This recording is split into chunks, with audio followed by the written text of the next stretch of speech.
안녕하십니까. 경희대학교 한방병원 김진성입니다. 오늘은 소화가 장기간 안 되는 환자분들과 관련해서 이 소화불량과 스트레스에 대한 얘기를 중심으로 해서 말씀을 드리도록 하겠습니다.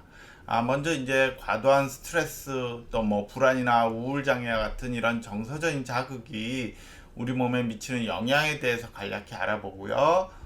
더불어서 이제 대표적인 스트레스 질환인 화병에 대해서 알기 쉽게 설명을 드리겠습니다. 두 번째는 이제 만성적인 소화불량을 유발하는 대표적인 질환이 기능성 소화불량이거든요. 이러한 기능성 소화불량에 대한 이제 발생 기전에 대해서 특히 정서적인 요인과 관련된 면을 중심으로 해서 알아보도록 하겠고요. 마지막으로 기능성 소화불량을 효과적이 치료하기 위한 방법 중에 하나인 한의학적인 진단 유형 변증이라는 것에 대해서 소개를 드리도록 하겠습니다. 과도한 스트레스나 불안, 우울 등의 이런 정서적인 자극이 우리 신체에 어떠한 영향을 미치는지에 대해서 알아보도록 하겠습니다. 먼저 이제 환경적인 요소나 특정한 상황에 따라서 우리가 이제 걱정이나 긴장, 불안 등이 이제 많아지게 되겠죠.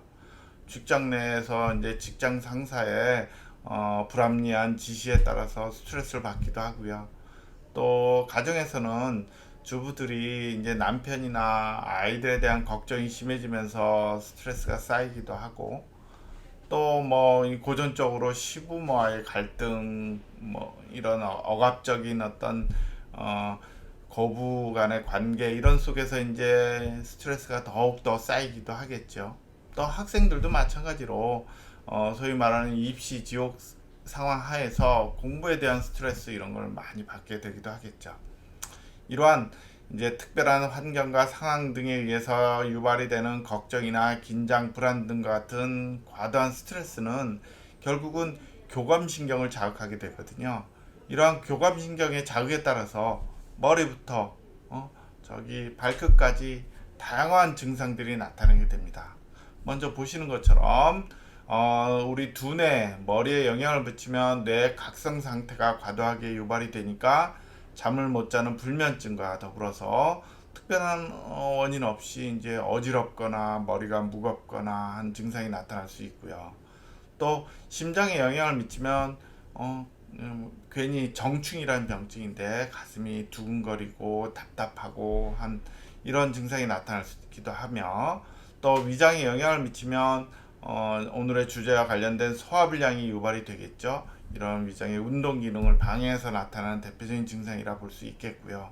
또 실제로 위벽의 자극으로 인해서 염증이 더욱 심해지는 이런 양상을 보인다라고 알려져 있기도 해요. 또 대장, 소장과 같은 창자에 영향을 미치면 장의 리듬의 이상으로 인해서 변비와 설사가 이제 나타날 수가 있는데, 더불어서 배가 아프거나 한 이런 증상들이 같이 이제 쭉 올 수가 있겠죠. 대표적인 질환 중에 하나가 이제 과민성 장증후군이라는 병이 이에 해당이 되겠고요. 또 말초혈관의 수축에 따라서 이제 순환 장애가 오니까 손발이 차거나 저리거나 한 증상도 올 수가 있고, 또 근육의 긴장에 따라서 긴장형 두통이라든가 가슴 통증, 또 목의 어떤 이물감 이런 게 과도하게 느껴지기도 하고, 또 침샘의 분비를 억제하게 됨에 따라서 입이 마르고 구강 건조증이죠, 그죠? 그다음에 호흡수가 빨라지는 등의 다양한 신체적인 증상이 유발이 돼요. 그러면 이 보시는 그림처럼 신체적인 증상은 다시 내 몸에 어떤 다른 큰 원인에 의해서 이제 병이 온 건 아닌가 하는 걱정을 더욱 가중시키게 될 테고, 이러한 걱정으로 인해서 이제 불안한 마음, 건강에 대한 염려심 이런 것들이 더욱 강해지니까 결국은 이로 인해서 또 교감신경은 더욱 자극을 받게 돼서 일련의 이러한 증상들이 또 더욱 가중되겠죠. 이러한 악순환이 계속 나타나는 신체화된 증상들이 결국은 스트레스나 불안, 우울로 인해서 유발이 된다라고 말씀드릴 수 있습니다. 더욱이 이러한 상태에 장기간 노출되게 되면 나중에는 결국 스트레스를 그렇게 크게 받지 않는데도 예전에 받았던 스트레스에 대한 민감성이 높아지게 됨으로 인해서 자그마한 자극에도 심한 자극을 받은 것처럼 우리 몸이 작동하게 되는 거죠.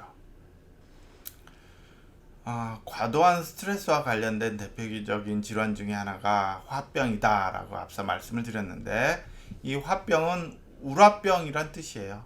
우라병 생겼다고 그러잖아요. 그래서 이제 정확히 정의를 내리자면 몸과 마음이 답답하고 몸에 열이 높은 병이라고 정의를 내리는데, 이러한 화병이 생기는 것은 결국은 외부적인 스트레스에 의해서 비롯이 돼요.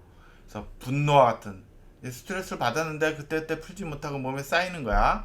그래서 분노와 같은 감정이 적절히 해소되지 못하고 쌓아두는 시기를 지나서 결국은 이제 화의 양상으로 열받았다 그러잖아요. 그게 이제 쌓이고 쌓여서 이제 폭발하는 이러한 증상을 가진 질환이다라고 볼 수가 있고요.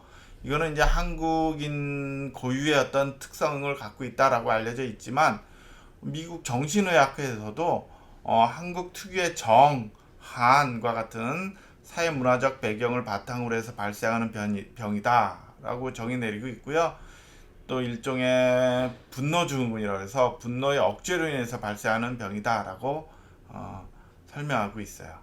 그래서 이와 관련해서 나타난 주요 증상들은 분노, 또 반대로 우울하거나 이제 불안 등의 이제 정서적인 심리적인 증상이 이제 주로 나타나는데, 가슴이 답답하고 머리가 아프고 또 가슴 두근거림이 심해지고 자주 한숨을 쉬게 되거나 건망증이 더 심해지게 돼요.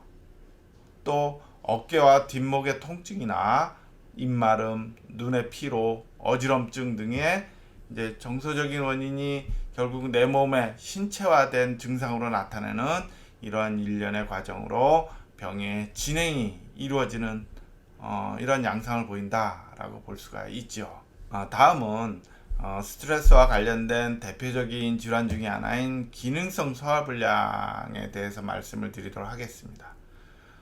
기능성 소화불량은 이제 상복부에서 이제 명치 있는 데가 아프거나 또 속이 쓰리거나 또 뭘 먹고 났는데 더부룩한 증상이 아주 심하거나 또 조금만 먹어도 금세 배부른 느낌이 드는 이러한 증상이 이 질환과 관련된 형태적인 이상이 없는데도 지속적으로 나타나는 경우에 이제 진단을 하게 되는데, 내시경 검사를 받는데 특별한 이상은 없어요. 그런데 나는 오랫동안 이와 같은 소화불량의 증상이 나타나거든요. 그래서 알기 쉽게 이제 소위 신경성 위염이다라고 이제 불리기도 했었는데, 이러한 기능성 소화불량은 진단하는 몇 가지 기준에 따라서 식후 불쾌감 증후군과 명치 통증 증후군으로 나누게 돼요. 그래서 위에 있는 명치 통증이나 속쓰림만 나타나는 경우에는 이제 명치 통증 증후군, 또 식후 더부룩함이나 조기 포만감이 위주로 나타나면 식후 불쾌감 증후군, 이렇게 나누게 되는데, 임상적으로는 두 개가 유형이 막 섞여 있는 경우도 아주 흔해요. 그래서 이러한 기능성 소화불량이 이제 정서적인 면과 관련해서 나타나기도 한다라고 이제 말씀드릴 수 있습니다.